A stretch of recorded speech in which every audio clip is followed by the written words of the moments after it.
Last time we talked, we were talking about stress, and now we're talking about the law. How did you get involved in neuroscience and the law? Well, it's one of those where you realize if you spend enough time sort of thinking about one neuron at a time, and then 10 neurons, and then 100 million at a time, somewhere out the other end starts getting like real human behaviors and real human foibles. And sort of you're trained in thinking about little bits of brain, it's kind of hard to look at intact human behaviors and frankly begin to deal with ideas like free will is falling into the picture there. And you start going in that direction, and you got to start thinking about law and the brain.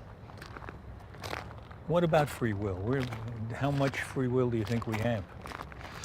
Well, sort of the way I think of it these days is if there is free will, it's in all the boring places. Like what?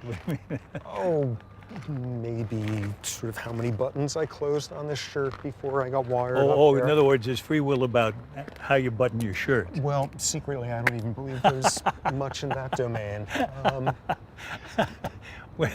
So if free will is not happening, what is happening?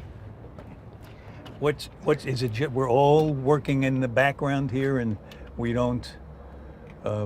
Whatever comes up to consciousness is just like a TV show.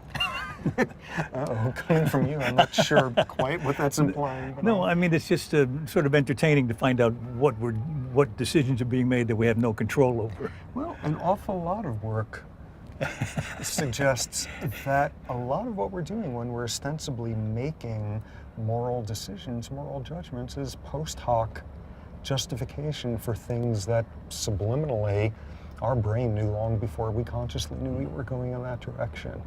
I mean, in a sense, where the free will thing comes in, and most of us can deal with determinism to a certain extent.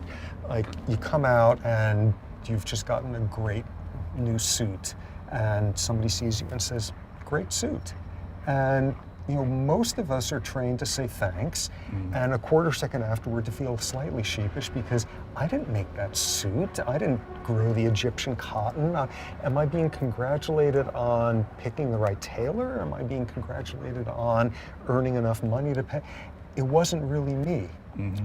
We have a whole lot more trouble if someone says, "Oh my God, you're beautiful, look at your cheekbones." And we're not really trained to say, well, actually my zygomatic arches, the angle of it is such that, no, we're willing to somehow take credit for what our facial structure bones were seeing. We had nothing to do with that. We had nothing to do with less than choosing a suit. We didn't choose our Even genes. less. And you begin to get into this realm, and once you start seeing things like frontal cortex, which I assume you've been talking about endlessly in the context of this program, the stuff your mother consumed or didn't consume or abused or recreated with or whatever when you were a fetus has something to do with how your frontal cortex works. By the time you're 6, your socioeconomic status is a predictor of how active your frontal cortex is when you're given a task that requires you to do some gratification postponement. By the time you're that age, the thickness of this part of the brain is already influenced by the mothering style and the number of stressors you had in childhood. Anyone who could sit there and look at somebody where they have had a failure of regulating their behavior at some critical juncture in their life and saying, this is a domain that neuroscience has nothing to do with. This is a domain where we've got a free pass to talk about things like free will and the soul and, God help me, things like good and evil. It's as ridiculous as making a claim to you're responsible for the shape of your cheekbones. Okay, well, that raises a really good question. We have a crime on this program where a boy who's just 18 goes into a shop with friends of his, and he's carrying a gun. There's a lot of yelling. The clerk's wife comes through the door. The kid turns in almost reflexively, or maybe reflexively, fires the gun. Now she's in a coma. And so he has no responsibility for that? After a while, the word responsibility is irrelevant. And that's not to do, oh my God, bleeding heart, before you know it, they're going to be Gee, like, it really sounds like that. no, not I mean, just empty out the jails and sing Kumbaya with everyone who yes. comes So out the other okay, side so of well, it. okay, now answer that, because that was my next question. Okay. It doesn't change in the slightest the need to protect people from people whose behavior can't be regulated, often the need to protect the people themselves. It doesn't change in the slightest the capacity to think about deterrence as a function of how you treat that person. But what it has to completely remove from the table is the notion that there's concepts like evil, or by the time you get at, there are types of brain damage where somebody can sit there afterward and tell you precisely what is the appropriate behavior to do, whether or not it's the appropriate behavior of solving this little puzzle or the appropriate behavior of what you should and shouldn't do to your fellow human, and yet they can't regulate their behavior. And you take that into account, and it's absurd to frame the criminal justice system in the sort of world of volition and blame and soiled, soils and souls that we have at this point. It's absurd. So when you have a body of law that assigns guilt and punishment, do you go all the way back in your thinking to the law, not just how cases are settled in court, but how the laws ought to be rewritten to take into account the fact that it's not right or fair to put people in jail for things that they didn't decide to do? Or am I misunderstanding? Well, no, actually, I think it needs to be torn apart from top to bottom, which is not meaning that we do not have to restrain people. I mean, a car whose brakes are broken is a very dangerous machine, and we have a societal responsibility to make sure it doesn't go rolling through the playground of a preschool. But the car was not sinful if its brakes failed. But they don't send people to jail because they're sinful, at least not usually in this country. They send them because they committed an act that is told to them by law is not permitted. And if you do it, you get this punishment if we decide you really did it. Sometimes how they decide they did it is a little shaky. But they're not called evil, are they? I think an awful lot of people in this country have no trouble invoking terms like that. Yeah. I think most of the polls suggest a majority, if not more than that, of people in this country invoke concepts like that in explaining human behavior. And even if they do, if they consider them evil, if the judge says you committed an evil act and it's reprehensible and there's no forgiveness, or whatever he says, goes on and on. Doesn't matter what he says. The thing that the judge does is what counts, which is to put the guy in jail for 30 or 40 years of the rest of his life. And are you saying that that's useless? What should we do if we don't put them away? At the end of the day, we may wind up putting as many people away for as long of a period of time. And all of this is, not quite navel contemplation, because it really is a very meaningful thing if we wind up simply saying, for reasons that started outside your control with when you were a 3-week-old first trimester fetus, things were already going against you in the frontal cortex that would have to deal with the world's temptation somewhere down the line. Even if we're framing it that way, and at the end of the day we still decide this is somebody who is too dangerous to be out on the streets, we are doing the same duty to protect people, but it's a very different way of thinking about what goes wrong in someone and how to frame what's done to them.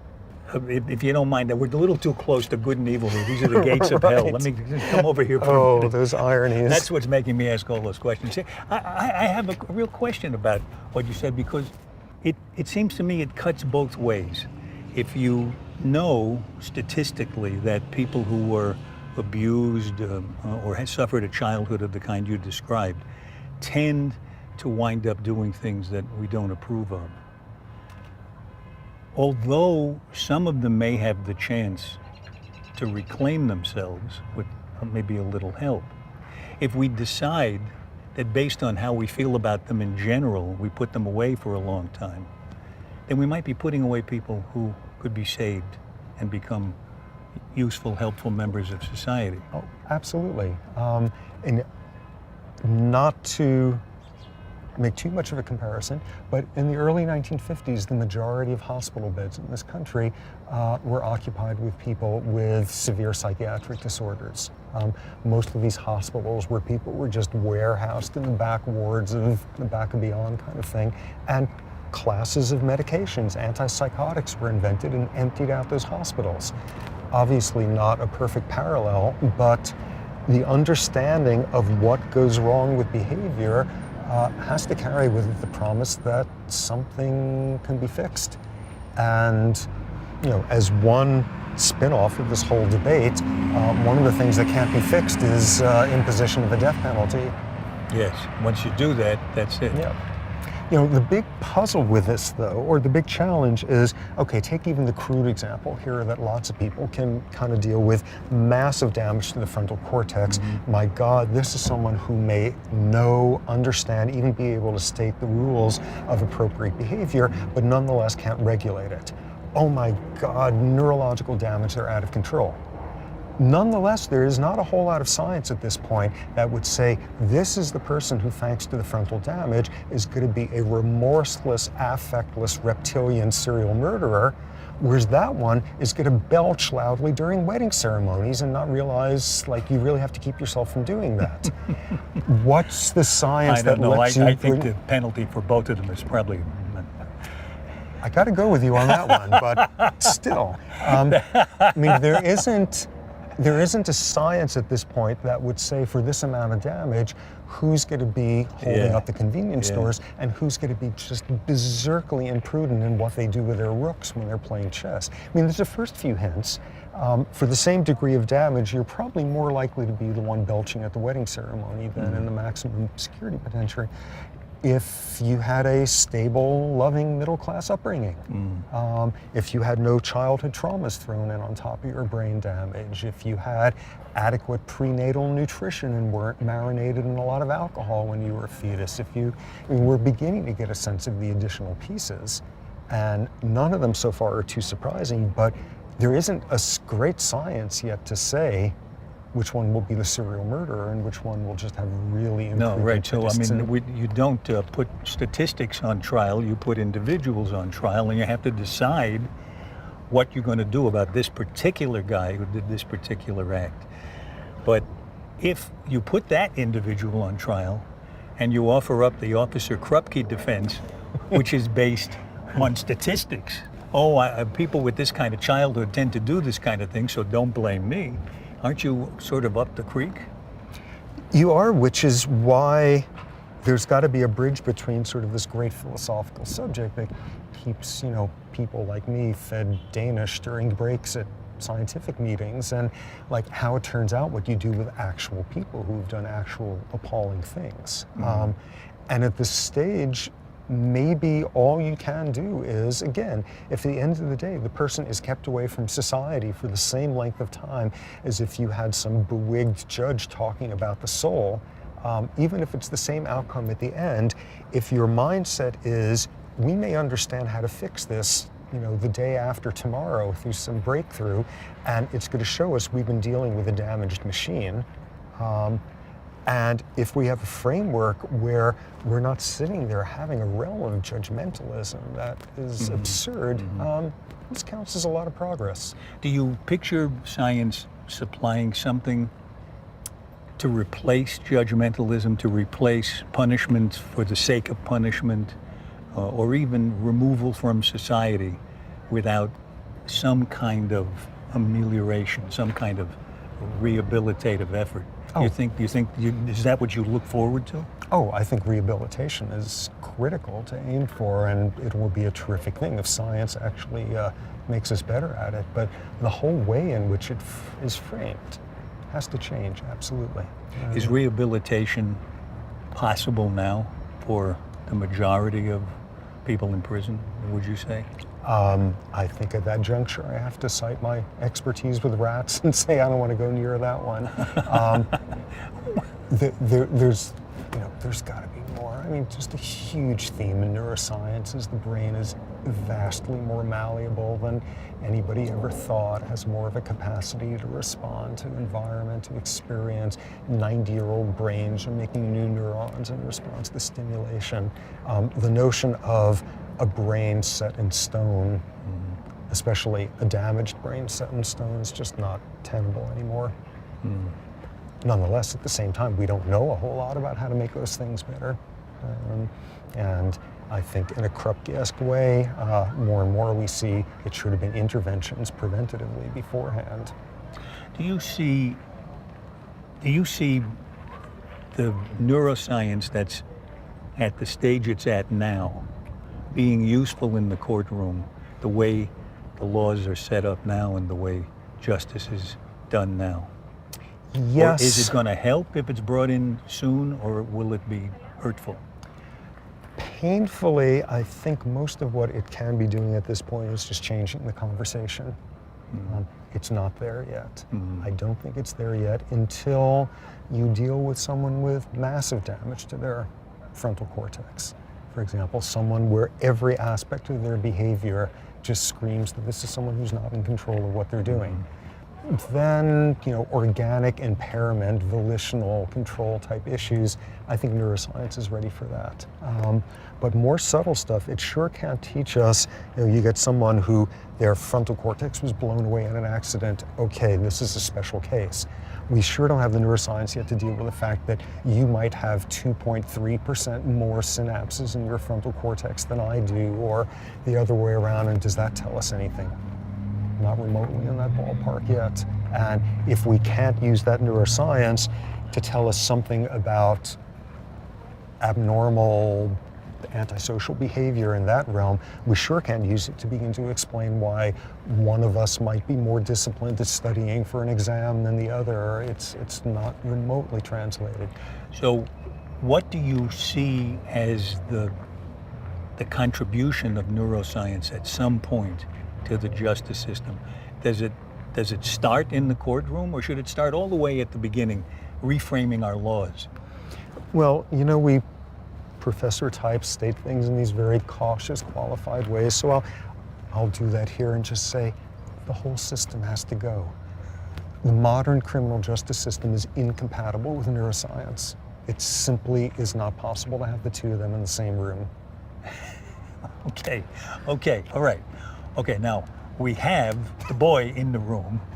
We got a psychiatrist there. We have a defense attorney, a judge, a prosecutor. What should happen to that boy? And should the boy can he bring to bear any knowledge about his brain that neuroscience can give us to achieve a better kind of justice in that courtroom today, now, in this trial? Well, from my understanding of how this stuff works, the yes, no, guilty, innocent, black, white, all, none aspects of the law has one domain where you get a lot of wiggle room in there, and that's the sentencing phase. And that sure is where I hope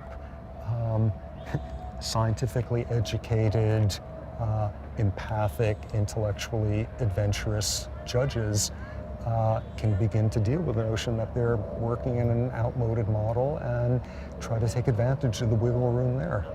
So the kid is just 18. He turned 18 the day that he committed the crime. So there's impulsivity to be considered. His brain isn't fully developed. He's had cocaine that day. He's with his friends, the influence of peers on him. These are all things that have been studied by neuroscience. Yep. And they should all be brought to bear to give him a sentence that does what? That takes into account that with any luck, things could be engineered so that kid won't be in that circumstance later on in life, that this is a atypical event, this is an anomaly in his life. With any luck, recognizing that within the range of sentencing that a judge has available, that doing things on the lesser side is probably the way to go with someone like that. But again, does the judge have in his toolbox the ability to to condemn him to therapy? I mean, is he going to get a 9x5 jail cell, or is he going to get maybe that plus rehabilitation? Does that exist now? Okay. I've read that there's less and less concern with rehabilitation. Is that true? That's my sense, but this one is way outside my my Okay. domain. Well, me too. So that's why I'm asking you. Right. That's why I'm turfing it back. You're the one who's been talking to the lawyers, not me. So neuroscience and the current justice system can't even get in the same room together. This is what I hear you saying. How can we make them compatible? Obviously, more research is needed, more public dissemination of how this stuff works, blah, blah, the usual. Obviously, or not so obviously, perhaps a bit more humility on the part of the legal end of this debate in recognizing that science keeps overturning our notions of what makes us human and what is within our realm of control. I mean, we're only, I don't know, a half dozen centuries or so past the point of viewing epileptics as being possessed by the devil and treating them accordingly. And we know that instead, no, it's actually not the devil. It's often a mutation in a rectifying potassium channel in the nervous system. Oh, that's a different explanatory model. It's not them, it's their screwed up ion channels in one part of the brain. It's not the devil after all. There's very little reason to think that science has gotten us as far as we're getting in saying, oh, it's not them, it's their whatever. I'm very impressed. Apparently there's a tradition in archaeology that when you uncover some mammoth, wonderful new site that you're going to spend the next 20 years excavating the palace of whoever, that good archaeologists don't excavate the whole thing. They leave a big chunk of it unexcavated out of the certainty that 1 or 2 generations down the line, the archaeologists are going to be better at doing it and causing less damage. And that next generation, when they do it, they're not going to do the whole thing. They'll leave a piece. There's this sort of institutionalized humility of don't do anything irreversible. And some of the biggest ways, obviously, in which the criminal justice system ignores neuroscience is doing things that are not reversible. How do you deal in your own head with the problem that there are a lot of people making laws in state legislatures that are they're making these laws out of anger and retribution, hurt, pain, all kinds of emotions that are understandable but don't fit in with the plan you have for the justice system? Well, what this plan has to also incorporate is an obvious fact that we humans are not rational machines.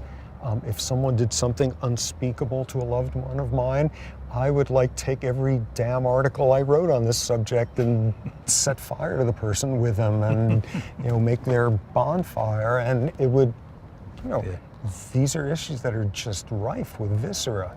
And part of what has to be calculated in is there's a neurobiology of a need for retribution.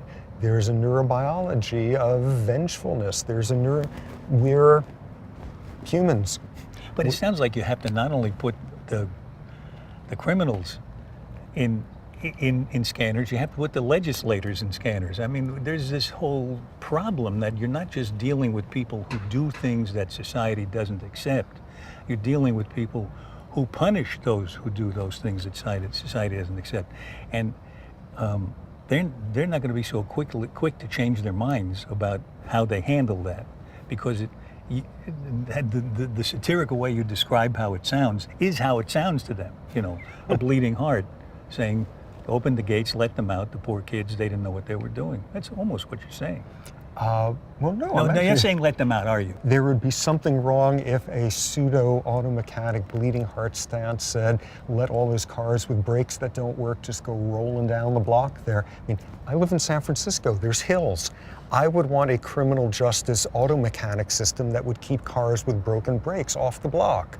I would want them locked up for as long as their brakes were broken and not allowed off on the street. And it sounds like you would also try to fix the brakes while they were locked up. And if there was a way to do that, was great. And I sure would not talk about being something intrinsically wrong, and wrong with a capital W, and even invoke all sorts of Judeo-Christian thunderbolts to throw at that car's brake system, even though it could roll down the block and kill my loved ones. But it sure as hell needs to be kept off the streets, though. Yeah. It's just a totally different attributional model. Wonderful parallel. I think it was pre-Inquisition Spain or somewhere around then. Someone is accused of being a witch. Woman is accused of being a witch, and the criminal justice system is brought to bear on it, which is the person is sat down and is told the story of Christ's crucifixion, and if she doesn't cry at the story of this, she is obviously in league with Satan and is promptly burnt. Okay, so that's the way the law works. And there was a remarkable bleeding heart liberal doctor at the time who wrote a small treatise on the fact that you got to remember one thing, which is sometimes in elderly women, their lacrimal glands, where their tears are made, they atrophy with age, they dry up, and there's some older women who simply can't produce tears. So you need to remember that that could be an organic impairment problem, that now and then when you got someone who you think is a witch and they're not crying at the story of our Lord's crucifixion, check to make sure that the lacrimal glands are working, because that's an extenuating organic impairment. But as long as you got that one off the table, they don't cry, off they go, send them to the bonfire. That's what the current picture is when you say, okay, somebody had 99% of their frontal cortex blown all over the playground back when they were a kid, and they have problems regulating their behavior. Okay, keep that one in mind. That's a special case. It's got to move beyond a special case of saying, okay, just make sure they got a frontal cortex and their lacrimal glands aren't too atrophied to cry, and once you got that stuff sorted out, you can go back to our standard system. It's not tenable.